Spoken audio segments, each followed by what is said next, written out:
हुजूर ने फरमाया फातिमा मैं रात आपके घर में क़याम करूंगा। सैयदा ने कहा या रसूलल्लाह बिस्मिल्लाह, ये तो कमाल हो गई। हुजूर ने रात वहां क़याम किया। इमाम हसन ने दूध मांगा।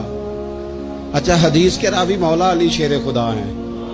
कहते मैं चुप करके सो रहा था, मैंने साइड पे चादर ओढ़ी और मैं आराम कर रहा था। इमाम हसन ने दूध मांगा।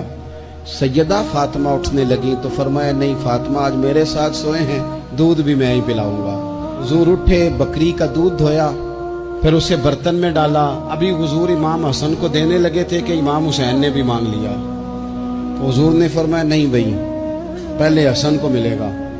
तो हजरत फातिमा रज़ी अल्लाह ताला अन्हा अर्ज करने लगी या रसूलल्लाह, लगता है हसन से ज्यादा प्यार है। फरमाया नहीं फातिमा, प्यारे दोनों ही बड़े हैं, पर मांगा पहले हसन ने है ना, मांगा पहले हसन ने। फिर हुजूर फरमाने लगे, हजरत अली फरमाते, कहते हुजूर फरमाने लगे फातिमा तू भी, मैं भी, हसन भी, हुसैन भी, और ये जो सो रहा है, कहते मैं तो चादर ओढ़ी हुई थी ना।